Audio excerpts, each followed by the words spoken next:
Welcome to Tri-Valley Sports Final, your program for the best in local sports action. On this week's show, Gia Ostertag is outstanding as the Livermore girls volleyball team squares off against Hayward. Georgia Brown dominates on defense as the Amador girls flag football team faces Livermore. And the Nico Kovacs to Vincent Mayorama connection comes up big as the Amador Valley Dons take on the high-scoring Downey Knights. All that plus Foothill Branson girls volleyball, Granada San Leandro football, and much more right here on Tri-Valley Sports Final.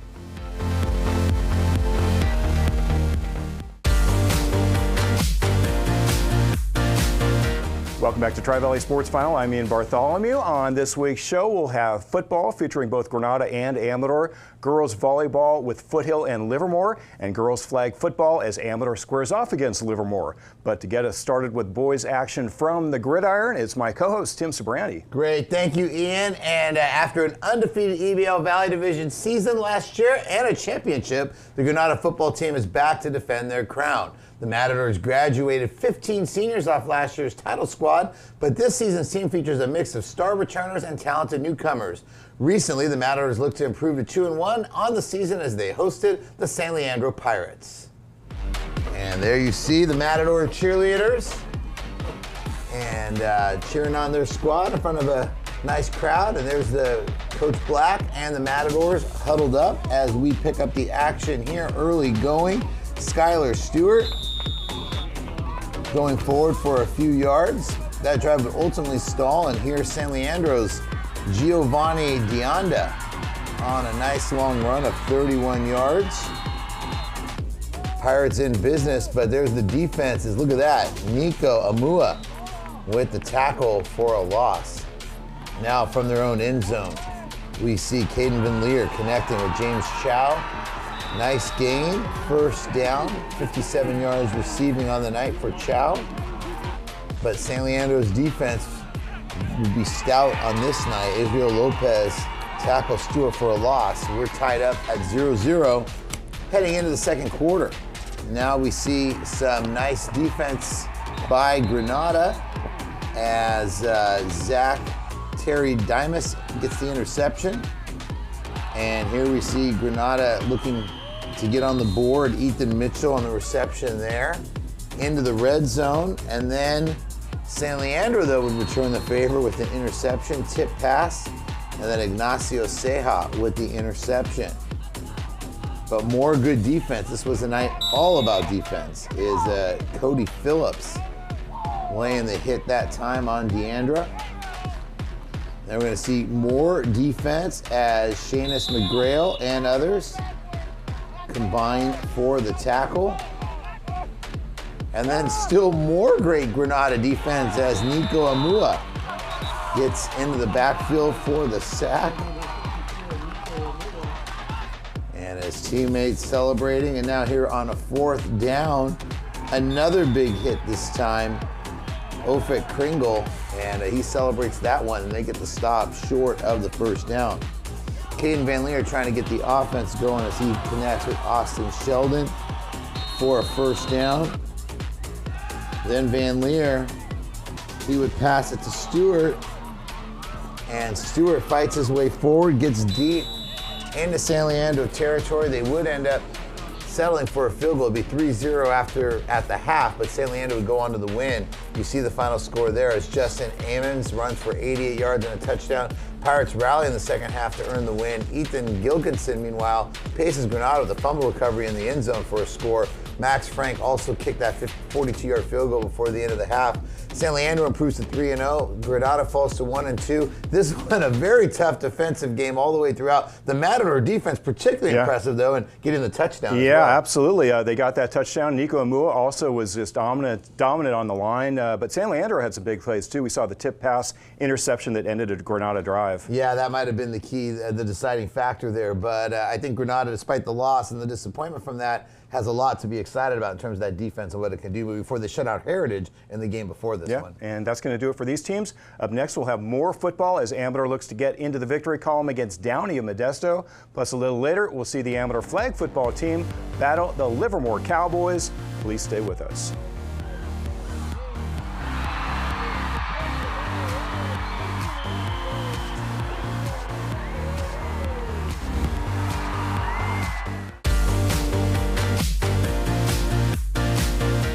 Welcome back to Tri-Valley Sports Final. It's been a challenging start for the Amador Valley football team. The defending NCS Division I and NorCal Division III champs have faced one of the area's toughest preseason schedules, going on the road to play both defending California 3A champion Vanden and the always tough Monterey Trail Mustangs of Elk Grove.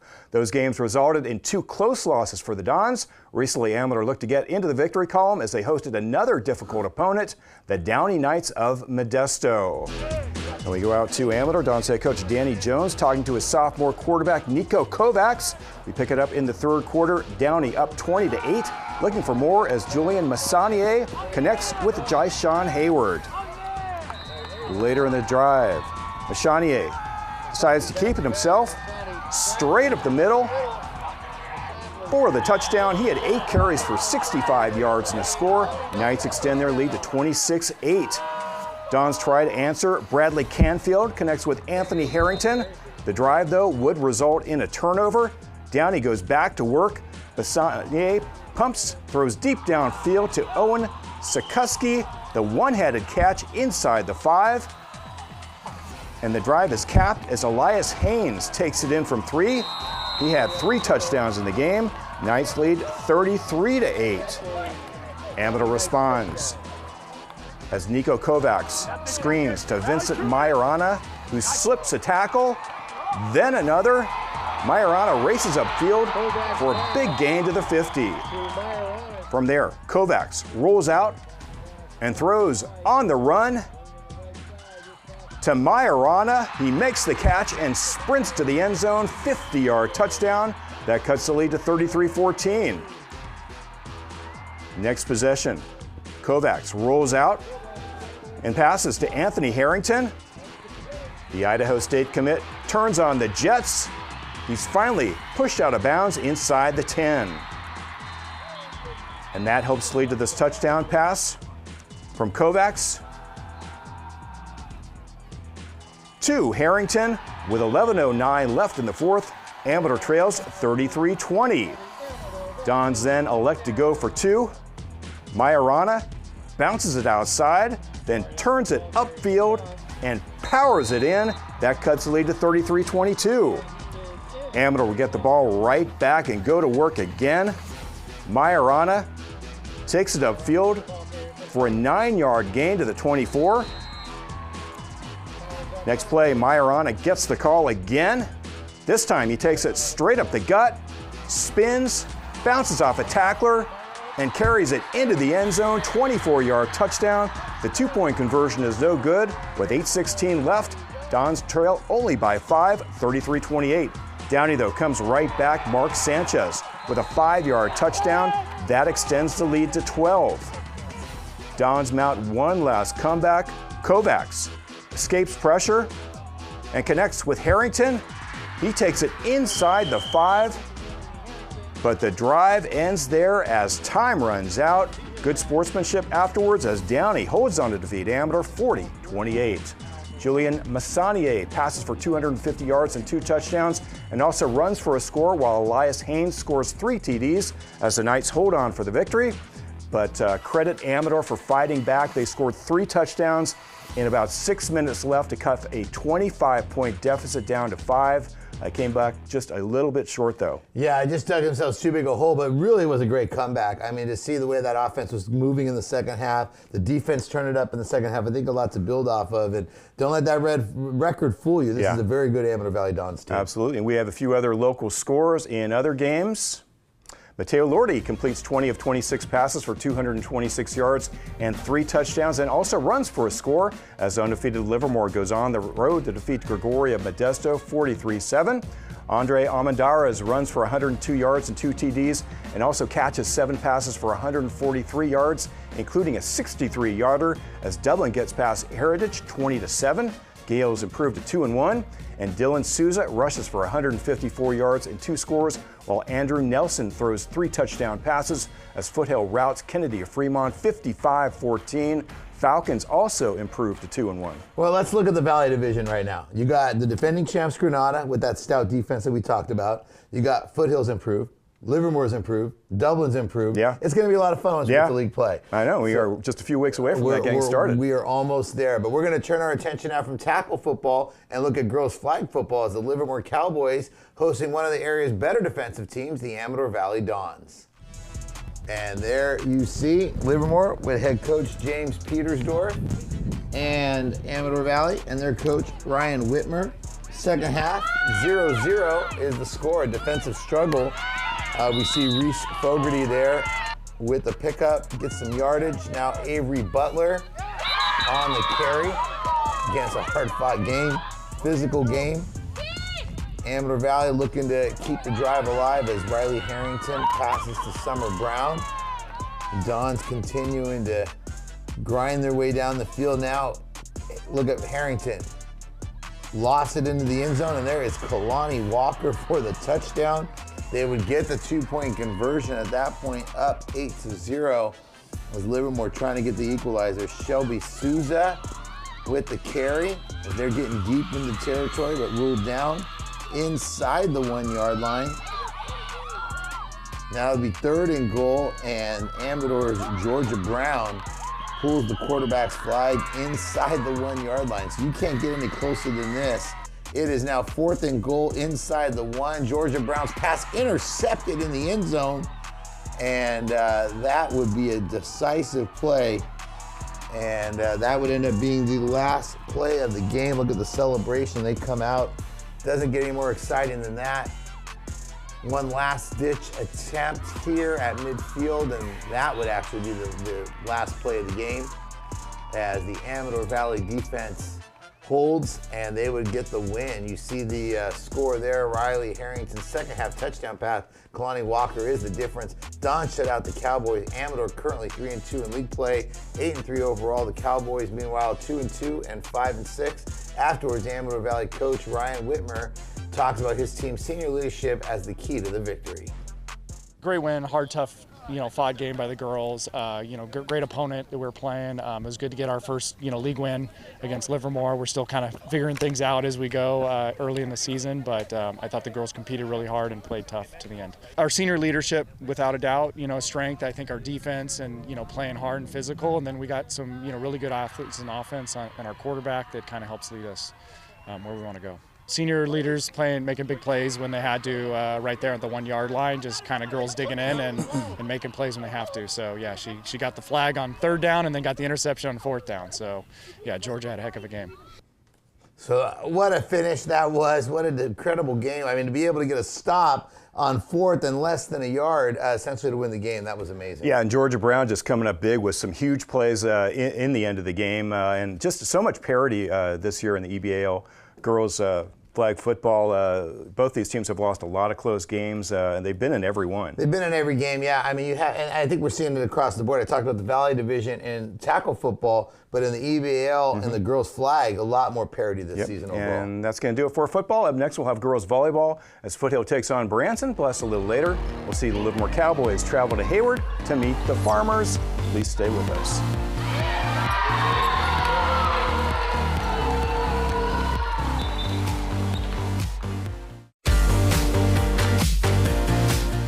Welcome back to Tri-Valley Sports Final. It promised to be an exciting matchup as 2 of Northern California's top girls volleyball programs recently squared off in Pleasanton. The defending EBAL and NorCal Division I champion Foothill Falcons hosting last year's NCS Open Division champion Branson. The teams met in last year's NCS semis, with the Bulls winning in 3 sets, so Foothill was looking to even the score. We go out to Foothill. Falcons and head coach Dusty Collins break the huddle. Pick it up in the 3rd set, tied at 1, when Ali Sioko bumps to Brooke Stedman over to Paige Nelson with the kill.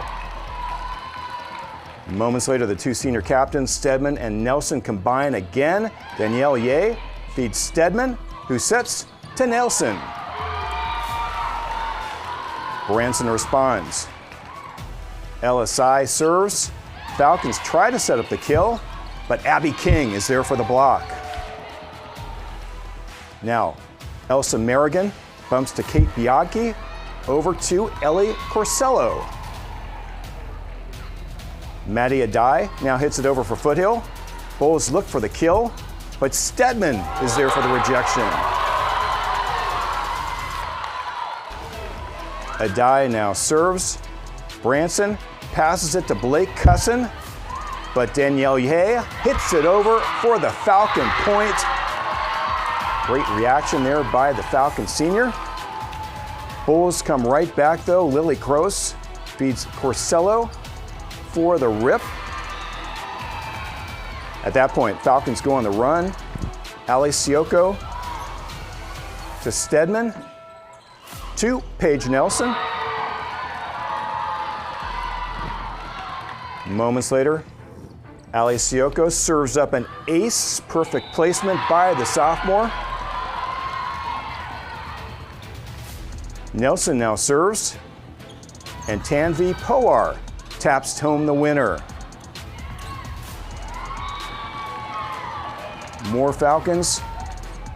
Bulls pass it around, but Emily Evans is there for the block.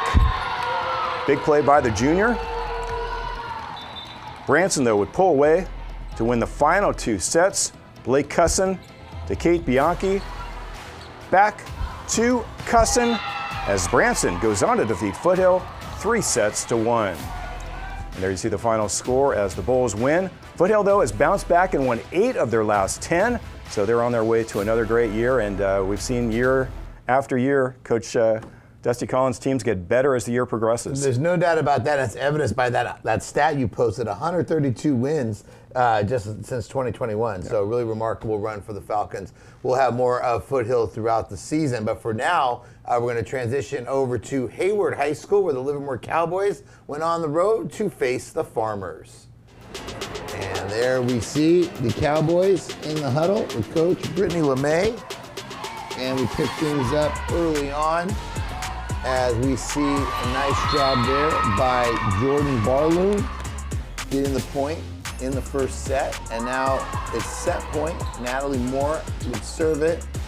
And the Cowboys would end up winning that. You see it there after the miss hit. They win the first set 25-16. Now breaking for the huddle as we start the second set.